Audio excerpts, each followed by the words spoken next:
সামনে চলে আসে, সামনে চলে আসে, গাড়ি সামনে ক্লিয়ার করে দেন। আপনি জানেন বিভিন্ন দলে বাজারকে পেতে হবে। এই মুহূর্তে ব্যাহত অঞ্চল হাতিশালাতে নওশাদ সিদ্দিকী সহ গাড়ি সামনে ক্লিয়ার করে দেন। ছবি এখনো দেখতে পাচ্ছি। বাজারকে আমরা শুরু করে ব্যাহত অঞ্চল হাতিশালা স্কুলে অনুরোধ করবো বল একটু যদি খালি করে দেওয়া যায় কিছুটা। আপনারা রাস্তাটা ক্লিয়ার করে দিন, রাস্তাটা ক্লিয়ার। আমরা ভাইজানকে একটু একটু অ্যাডভাইসটা দেখে হবে। আমরা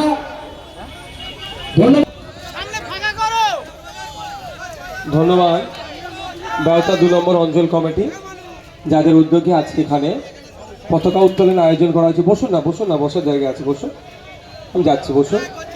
যাদের উদ্যোগে পতাকা উত্তোলনের ব্যবস্থা করা হয়েছে, সাথে সাথে সংবিধান সম্পর্কে সচেতন হওয়ার জন্য একটা সাংবিধানিক মূল্যবোধ ও মৌলিক কর্তব্য শীর্ষক নামে একটা বইও উপহার দেওয়া হবে এখানে, এবং বাচ্চাদের হাতে বই, পেন, খাতা আর উপহার সামগ্রী তুলে দেওয়ার ব্যবস্থা করা হয়েছে। আমি প্রথমেই এখানে যারা উপস্থিত হয়েছে এলাকার মানুষজন যারা আছেন তাদেরকে আমি সংগ্রামী অভিনন্দন জানাবো, 80তম স্বাধীনতা দিবসের শুভেচ্ছা জানাবো। আপনারা জানেন, আপনারা আমার পূর্বপুরুষেরা দীর্ঘদিন তথা 200 বছর ধরে ব্রিটিশদের বিরুদ্ধে লড়াই করে দেশকে স্বাধীন করেছে। লক্ষ্য উদ্দেশ্য ছিল কি? দেশের নাগরিক মাথা তুলে বাঁচবে, ব্রিটিশদের হাত থেকে মুক্তি পাবে। এই পরে বসার জায়গা আছে, বসুন, দাঁড়ান না, আপনারা বসুন, আপনারা বসুন। এদিক থেকে হাঁটা দেন ভাই, আমার আপনাদের এখান থেকে সরে যেতে হবে, অনেক জায়গা আছে ওখানে, অনেক জায়গা আছে। তাদের লক্ষ্য উদ্দেশ্যটা কি? ব্রিটিশদের শোষণের হাত থেকে দেশের নাগরিককে মুক্ত করার লক্ষ্য ছিল। তাই জাত, ধর্ম, বর্ণ নির্বিশেষে লাখো লাখো কোটি কোটি স্বাধীনতা সংগ্রামীরা জীবনকে উৎসর্গ করেছেন। আর বয়সের কোনো তারতম্য ছিল না। যেমন 18 বছর, 19 বছরের যুবকরা, 25 বছর, 30 বছরের যুবকরা জীবন উৎসর্গ করেছে। যেমন আপনি যদি দেখেন আশফাকুল্লাহ খান, শহীদ বিরসা মুন্ডা, শহীদ ক্ষুদিরাম বোস, প্রীতিলতা ওয়াদ্দেদার থেকে শুরু করে এদের 30 বছর পার হয়নি। আবার যদি দেখেন বার্ধক্যে যারা উপনীত হয়েছিল, আপনি মাতঙ্গিনী হাজরা দেশের জন্য জীবন দিয়েছে। তাই বিভিন্ন সমাজের, বিভিন্ন স্তরের, বিভিন্ন বয়সের স্বাধীনতা সংগ্রামীদের তারা আত্মত্যাগ, আত্মবলিদানের ফলে আমরা স্বাধীন দেশ পেয়েছি। কিন্তু এখন আমরা এসে আজকে 80 বছর উদযাপনে, আমরা 80তম উদযাপনে কি দেখছি? যে সংবিধানের বিভিন্ন ধারাকে পরিবর্তন করার চেষ্টা চলছে। কি দেখছি? দলিত হওয়ার অপরাধে পিটিয়ে মেরে দিচ্ছে। কি দেখছি? মুসলিম হওয়ার অপরাধে পিটিয়ে মারছে। কি দেখছি? আদিবাসীদের জমি জঙ্গলের অধিকার কেড়ে নিচ্ছে, ওবিসি সার্টিফিকেট কেড়ে নিচ্ছে, দলিতের অস্তিত্বকে বিপন্ন করছে। আজকে আমাদের নতুন করে ভাবতে হবে, আমাদের পূর্বপুরুষ বীরদের লড়াইকে আবার এগিয়ে নিয়ে যেতে হবে। আমাদের এগিয়ে আসতে হবে কাঁধে কাঁধ মিলিয়ে, জাত, ধর্ম, বর্ণের ঊর্ধ্বে গিয়ে যে দেশকে রক্ষা করব, সংবিধানকে রক্ষা করব। সর্বোপরি আজকে ভোটাধিকারদের যে অবস্থা হচ্ছে, 27 লক্ষ ভোটাররা যে জায়গায় আছে, যে দুশ্চিন্তার মধ্যে আছে, সেই দুশ্চিন্তা মুক্ত করার জন্য আপনাকে আমাকে এগিয়ে আসতে হবে। আপনারা জানেন, আমি বারবার বলেছি নয়, স্বরাজ্যের মানুষ বলে ভাঙর পথ দেখায়। হ্যাঁ, সত্যি ভাঙর পথ দেখায়। যখন আমাদের দেশ নায়ক, স্বাধীনতা সংগ্রামের উজ্জ্বল নক্ষত্র, প্রথম সারির যে সমস্ত স্বাধীনতা সংগ্রামীরা আছে, যাদের নাম নিলে, নাম নেওয়ার সাথে সাথে নেতাজি সুভাষচন্দ্র বোসের নাম না নিলে স্বাধীনতা সংগ্রাম অসম্পূর্ণ থেকে যাবে, সেই সুভাষচন্দ্র বসু সম্পর্কে কিভাবে কুৎসিত মন্তব্য করছিল। প্রশাসন শীত ঘুমে ঘুমাচ্ছিল, রাজ্য সরকার শীত ঘুমে ঘুমাচ্ছিল। যখনই ভাঙড়ের ভোটে আপনারা আমাকে জিতিয়ে বিধানসভার মধ্যে পাঠিয়েছেন, যেই নিন্দা প্রস্তাব আনলাম, তখন প্রশাসন, রাজ্য সরকার নড়ে চড়ে বসতে বাধ্য হলো। আমরা এই মঞ্চ থেকে আবেদন করব রাজ্য সরকারের কাছে, নেতাজি সুভাষচন্দ্র বোসকে নিয়ে যারা কুমন্তব্য করেছে, একটাও না ছাড় পায়, সে রাজ্যসভার এমপি হতে পারে, আর কোনো একজন সাধারণ নাগরিক হতে পারে। এমন দৃষ্টান্তমূলক শাস্তির ব্যবস্থা করবে রাজ্য সরকার, আগামী দিনে আমাদের কোনো স্বাধীনতা সংগ্রামী সম্পর্কে বাজে মন্তব্য করার আগে ভাববে, এটা আমরা আশা করব। তার দেখুন, যতই আমি দেখছিলাম আমাদের কলকাতা আলিপুরে একটা হাত ভেঙে দিয়েছে, মূর্তি নিয়ে হাত ভেঙে দিয়েছে বা তার সম্পর্কে বাজে কথা বলছে। আচ্ছা, নেতাজি সম্পর্কে কেউ কটু কথা বললে নেতাজির ভালোবাসা আমাদের দিল থেকে চলে যাবে কি? কমে যাবে? কিন্তু যারা এই বাজে মন্তব্য করছে তাদের মুখকে বন্ধ করতে হবে। এটা দায়িত্ব কার? সরকার পক্ষে। তো সরকারের কাছে আমি আশা করবো দৃষ্টান্তমূলক শাস্তির ব্যবস্থা করুন। আজকে এখানে দাঁড়িয়ে আমি বক্তব্য দীর্ঘায়িত করবো না, অলরেডি আমি লেটেই চলছি, মানে সব জায়গায় একটু একটু করে দেরি হতে হতে এই অবস্থা হয়ে যাচ্ছে। আমি আপনাদের একটা অনুরোধ করব, আমরা ফান্ডামেন্টাল রাইটসের কথা বলি, মৌলিক অধিকারের কথা বারবার চিৎকার করি। আমার মৌলিক অধিকার এটা এটা এটা আমি পাবো, তাই না? আমি ক্ষুধার্ত, আমাকে খাদ্য দাও, আমার মাথার উপর ছাদ নাই, ছাদের ব্যবস্থা করো, স্কুলে যাব, পড়ার ব্যবস্থা করো, এই কথা বারবার বলি তো আমরা। কিন্তু দেশের প্রতিও তো আমাদেরকে দিতে হবে কিছু। দেশ আমাদের কাছ থেকে কি চাইছে? ফান্ডামেন্টাল ডিউটি চাইছে। সংবিধানের 51 ধারায় আমাদের ডিউটি, আমাদের কর্তব্যগুলো উল্লেখ করা আছে।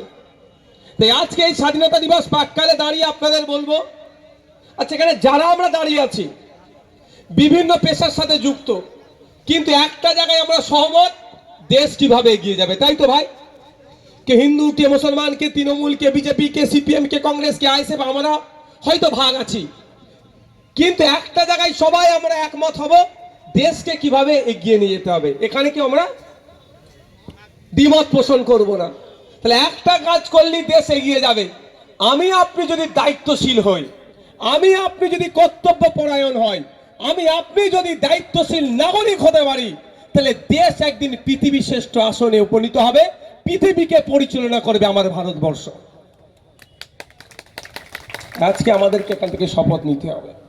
আমাদের দেশে যে জিনিসটা আছে পৃথিবীর আর কোনো দেশে নাই, সেটা কি? যুবক। আমাদের ভারতবর্ষে প্রায় 65 কোটি যুবক আছে, আর যুবকরা কি না পারে বলুন? যুবকদের কাছে ইম্পসিবল বলে কিছু আছে? সব পসিবল করে দেবে এই যুবকরা। সেই যুবকদেরকে সঠিক দিশা আজকে দেখাতে আমরা পাচ্ছি না, এটা হচ্ছে আমাদের ব্যর্থতা। কাউকে ধর্মের নামে, কাউকে জাতের নামে, কাউকে বর্ণের নামে, তো কাউকে রাজনৈতিক কালার লাগিয়ে ভাগ করে রাখা হয়েছে। আমি আপনাদের কাছে অনুরোধ করব, আজকের এই পবিত্র দিনে আপনাকে আমাকে শপথ নিতে হবে। ধর্ম থাকবে, জাত থাকবে, বর্ণ থাকবে, রাজনৈতিক মতপার্থক্য থাকবে, কিন্তু সবার উপরে দেশ, আমাদের দেশের স্বার্থে আমরা ঐক্যবদ্ধ হয়ে লড়াই করব।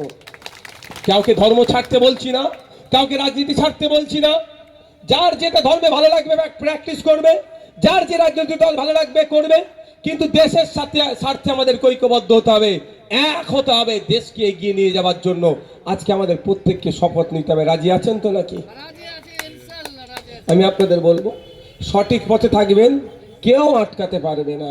আজ থেকে 1 বছর আগে এখানে প্রোগ্রাম করতে দিচ্ছিল না যারা, তারা আজকে ইতিহাসের পাতায় তারা ঠাঁই হয়ে গেছে। আমি এখানে বলার এটা বক্তব্য এটাই, তারা ভুল পথে চলছিল বলে। আজকে আমি আছি, এরা আছে, যদি এরা ভুল পথে চলে, কালকেও এরা ইতিহাসের পাতায় ঠাঁই হয়ে যাবে, কেউ আর মুছবে না। যদি সঠিক পথে থাকি, তখন এখনো বুদ্ধবাবুর নাম হয়। সবাই বলে বুদ্ধবাবুর মতো ভদ্রলোক নাই, বলে না মুখ্যমন্ত্রী হিসাবে? বলে তো, তাহলে ভালো লোক বলেই নাম করে। তো আমি আপনাকে আচরণ যদি আমরা ভালো করতে পারি, যুগ যুগ ধরে নাম হবে। তাই অনুরোধ এটাই, মত পার্থক্য থাকবে। ওই দেখো বসে আছে, ওই দেখো উঠেছে, উঠে দাঁড়াও একবার। বুঝতে পারছো কে? ওকে বাঁচাতে গিয়ে আমার হাতে চোট খেয়েছিলাম, মনে আছে তো? আবার একসাথে জাল গাড়িতে দেখা হয়েছিল, এখানে ঝামেলা হয়েছিল না? ও বেচারি তখন তৃণমূল করতো, এখন তৃণমূল করলেও আমার রাগ নেই, যার যেটা ইচ্ছা করবে। কি গো, মনে আছে তো? তা আমি এই রাজনীতিটা করি, যার যেটা ভালো লাগবে। একসাথে এক জাল গাড়িতে এসছি, কি বলো তুমি? গল্প করতে করতে এসেছি। বারুইপুর কোর্ট থেকে বারুইপুর জেলে নিয়ে যাচ্ছে, আমি যেই আলগাড়িতে ছিলাম ওই দাদাও সেই আলগাড়িতে ছিল। জিজ্ঞাসা করুন ওনাকে একবার আমি একটা জোরে কথা বলেছি নাকি, বরঞ্চ জিজ্ঞাসা করেছি শরীরে চোটফোট লাগে না তো, তুমি ধরা পড়লে কি করে, জিজ্ঞাসা করেছি তুমি তো শাসকের লোক, তুমি ধরা পড়লে কি করে, এটাই বলেছি নাকি। আমি অনুরোধ এটা আসলে মজা করে গেল বলছি বসো, যে যার যেটা ভালো লাগবে করুন না, কে বারণ করেছে? সংবিধান যখন আপনাকে অধিকার দিয়েছে, যে দল মত ধর্ম পালন করার স্বাধীনতা দিয়েছে, রাজনীতি করার স্বাধীনতা দিয়েছে, করুন না। কেন মারামারি হানাহানিতে জড়াবেন? লাভটা কি হবে? নেতাদের লাভ হবে, আপনাদের কিচ্ছু হবে না। তাই আজকের এই পবিত্র দিনে আপনাদের বলবো শপথ গ্রহণ করুন যে আমরা আমাদের আচরণে ভাঙরের না বদনাম হয়, আমাদের আচরণে দেশের না ক্ষতি হয়ে যায়। আমরা সবসময় পজিটিভ চিন্তা ভাবনা করবো, নেগেটিভ গুলোকে বর্জন করব, সবসময় পজিটিভ। আমার চাল চলন কথাবার্তা কাজ কাম, আমার দেশ কিভাবে এগিয়ে যাবে, আমাদের ভাঙর কিভাবে এগিয়ে যাবে, এই মাইন্ডে নিয়ে আমরা চলবো। সকলে ভালো থাকবে। কি আছে এবার? আমরা ভাইজানকে দ্রুতর সঙ্গে বরণ করে নেবো, কারণ ওনার মূল্যবান সময় আমরা বেশি দেরি করবো না। ব্যাচ দিয়ে বরণ করে নিচ্ছেন মজনু ভাই। তারপর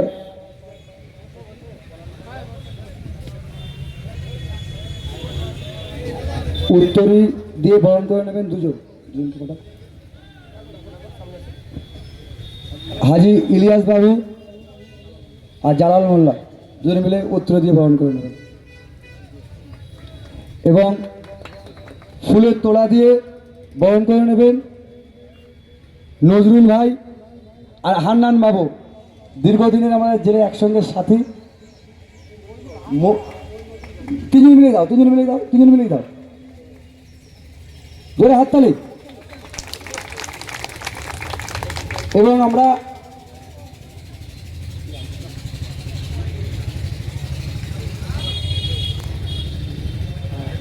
এটা মজনু ভাই আর রেজওয়ান সাপুই ভাইজানকে একটা টোপর পরিয়ে বরণ করে নেবেন, জোরে হাততালি। মকবুল ভাই ওপরে চলে এসো।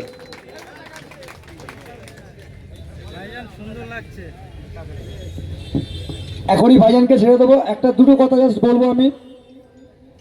আমাদের ব্যবতা 2 নম্বর অঞ্চলের আমাদের কর্তৃপক্ষ আকিয়াবুল মিদ্দে ভাইজানকে সংবিধান ও ডায়েরি দিয়ে বরণ করে নিচ্ছে।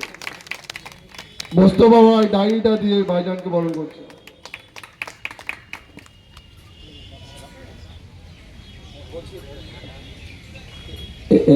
এগুলো কাকে দেবে?